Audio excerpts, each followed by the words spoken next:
পারে সর্বত্র চলছে। আপনার এই যে টুকটাক ছোটখাটো যে সমস্ত 100% রোস্টার মানার কথা এগুলো মানা হচ্ছে না। কি একটা এনজিওকে দিয়ে যে ঘটনাগুলি রেগুলার ঘটছে, রাজ্যের যে আইন শৃঙ্খলা, এটা তো প্রায় অস্তিত্বহীন হয়ে পড়েছে এবং আইনের শাসন বরবাদ হয়ে বিজেপির জঙ্গলের রাজত্ব কায়েম হয়েছে পুরোপুরি। আপনারা তো দেখেছেন যে গতকাল আমাদের পার্টির রাজ্য সম্পাদক মণ্ডলীর অন্যতম সদস্য এবং প্রাক্তন বিধায়ক সুব্রত চক্রবর্তী তিনি বিকেল 4টার সময় হাপানিয়ায় আমাদের যে ডুবলি মহকুমা দপ্তর সেখানে সাংগঠনিক কাজে যাচ্ছিলেন। তিনি প্রতিদিন সেই অফিসটাতেই বসেন। তাকে সেখানে বিজেপি মদমত্ত অবস্থায় 3 জন দুর্বৃত্ত তাকে বাধা দিল, ঢুকতেই দিল না। তার আগে এই ঘটনার বোধহয় মিনিট 5-7 আগে আমাদের যিনি মহকুমা সম্পাদক এবং রাজ্য কমিটির সদস্য নারায়ণ দেব, তাকেও একই রকম করেছে। তিনি কোনো রকমে অফিসে ঢুকে গেছেন, তার একটা মিটিংয়ে বসেছিলেন। বাইরে যে সুব্রত চক্রবর্তীকে বাধা দেওয়া হচ্ছে তিনি তখন এটা জানতেন না এবং তাকে কি করেছে দেখেছেন আপনারা, যে জবরদস্তি সেখান থেকে অটোতে করে তুলে এই সিদ্ধি আশ্রমে বিজিবি অফিসে নিয়ে যাওয়া হলো, কিডন্যাপ। এবং কি বলা হলো যে মানে সিপিএম ছাড়তে হবে। একটা রাজ্য সম্পাদক মণ্ডলীর সদস্য, প্রাক্তন বিধায়ক, তাকে অফিস থেকে ধরে নিয়ে বিজেপি অফিসে নিয়ে গিয়ে বলছে সিপিএম ছাড়তে হবে। তার মোবাইল কেটে নিল। তিনি তীব্র প্রতিবাদ করে তিনি সাহসের সঙ্গে এই বয়সও তিনি সেখান থেকে ছুটে বেরিয়ে এসছেন। পরে তো সেখানে মহিলা দেখতে পেয়ে তাকে সেভ করেছে। তো রাজধানী শহরের মধ্যে এই অবস্থা, প্রকাশ্য দিবালোক। এবং যেখান থেকে তাকে কিডন্যাপ করা হলো আপনারা জানেন যে উল্টো দিকে আমতলী থানা। একটার পর একটা ঘটনা আমতলী এলাকায় হচ্ছে। আমাদের পার্টি অফিসকে ওই পার্টি অফিসকে ঘিরে বারবার এই অফিসটা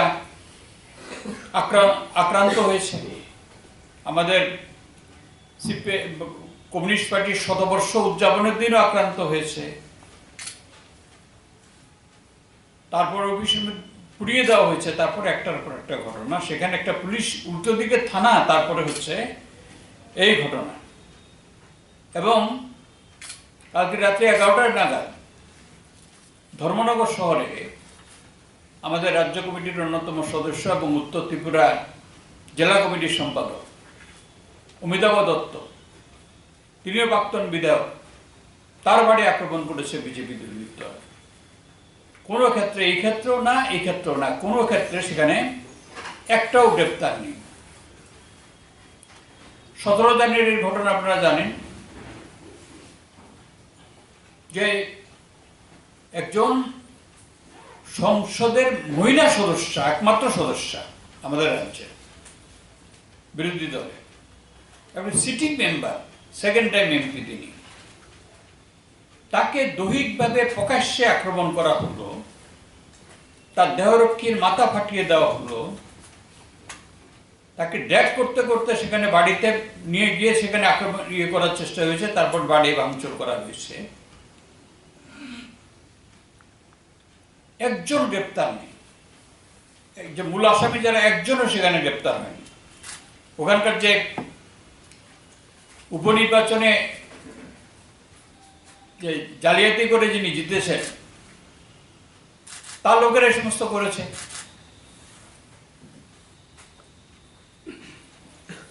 এবং সেদিন তো একটার পর একটা ঘটনা জানেন। এখানে বাধারঘাটে অফিস আক্রান্ত হলো, তারপরে হাপানিয়াতে অফিস আক্রান্ত হলো। যুবকর্মীরা আক্রান্ত হলেন, আমাদের মহকুমা সম্পাদক সেদিন আক্রান্ত হয়েছে দৈহিকভাবে, আইনজীবী আক্রান্ত হয়েছে। কোন গ্রেপ্তার আছে? একটা গ্রেপ্তার আছে? কোথায় আইনের শাসন? এবং এটা তো চলছে। আমি আর মানে বিস্তৃত এত করতে চাইছি না যে 2018 সালের 3রা মার্চ থেকে এ ফলাফল যখন থেকে বিধানসভা নির্বাচনের ফলাফল ঘোষণা পর থেকে দুপুরে শুরু হয়ে যাওয়ার পরে যে বিজেপির যে ফ্যাসিস্ট সুলভ আক্রমণ শুরু হয় এবং যেখানে পুলিশ সম্পূর্ণ নীরব ভূমিকা, আজকেও সেই নীরব ভূমিকা। এবং এই সময়ের মধ্যে আমি আমাদের কাছে যে রেকর্ড আছে আপ টু 31 ডিসেম্বর 2020 আমাদের 19 জন নেতা কর্মী সমর্থক খুন হয়েছেন, দৈহিকভাবে আক্রান্ত হয়েছেন 2653 জন, তার মধ্যে 244 জন হচ্ছে মহিলা আমাদের নেতা কর্মী সমর্থক, এবং 404 জনকে হাসপাতালে ভর্তি করতে হয়েছে, তার মধ্যে অনেকে পঙ্গু হয়ে গেছেন। হাসপাতালে মানে এখানে শুধু না, রাজ্যের বাইরে পর্যন্ত নিয়ে যেতে হয়েছে। এবং 145টা আমাদের বামপন্থী দলগুলোর, ম্যাক্সিমামে আমাদের পার্টির 140টার উপর আমাদের পার্টির অফিস পোড়ানো হয়েছে। 348টা অফিস ভাঙচুর এবং লুট করা হয়েছে। 73টা অফিস জবরদখল করা হয়েছে।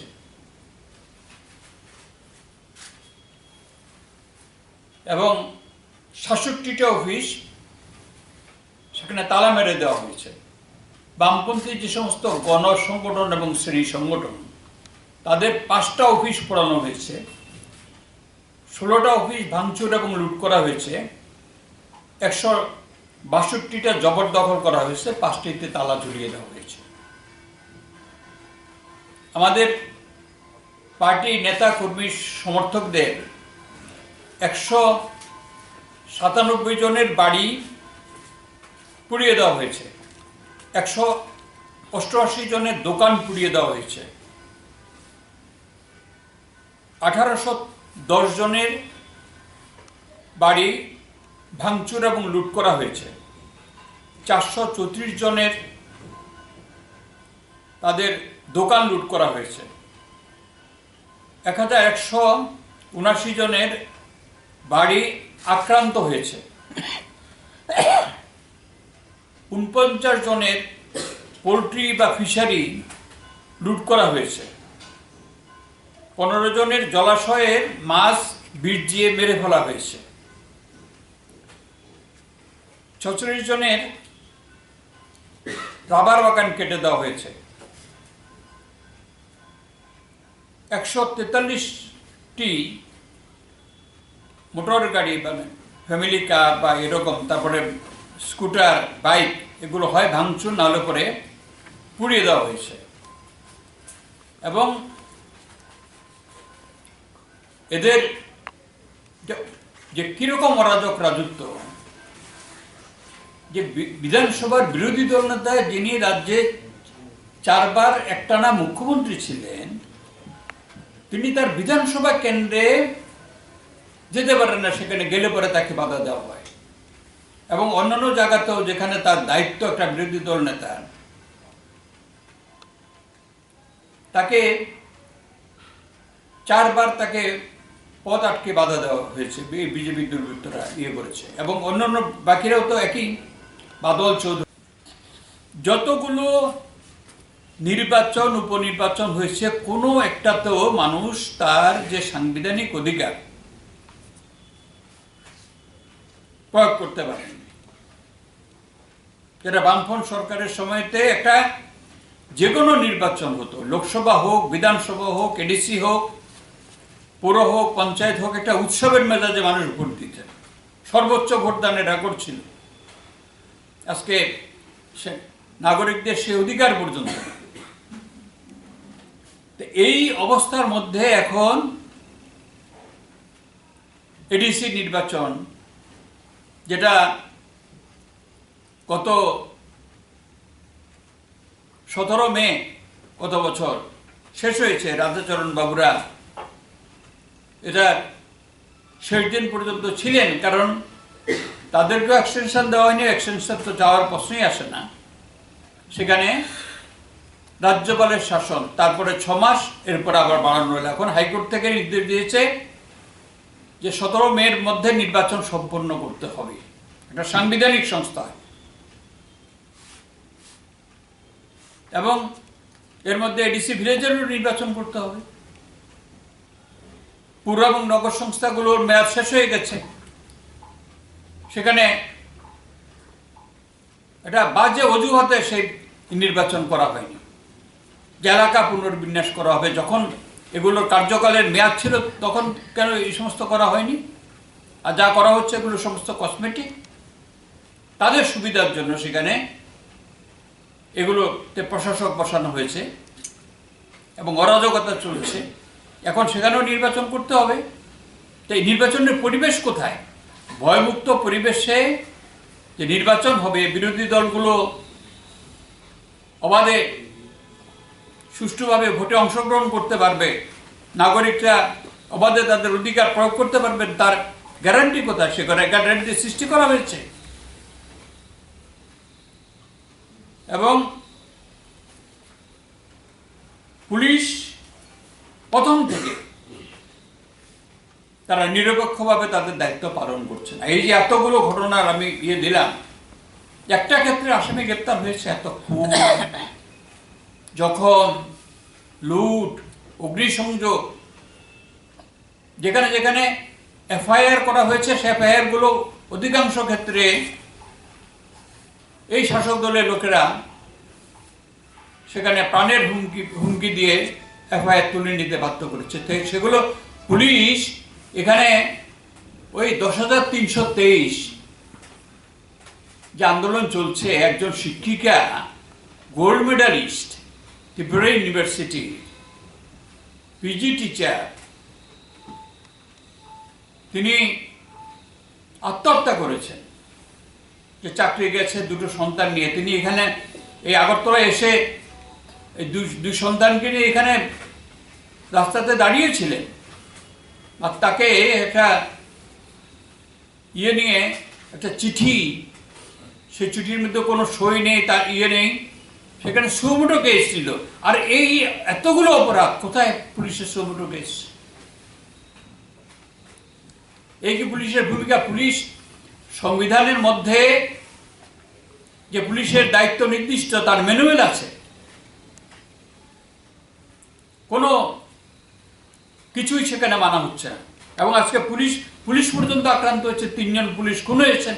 এই যে দেহরক্ষীরা আক্রান্ত হলে, এরা তো সবাই পুলিশ কর্মী। একটা ক্ষেত্রে তাদের উপর আক্রমণকারীরা গ্রেপ্তার হয়েছে, কোনো গ্রেপ্তার নেই।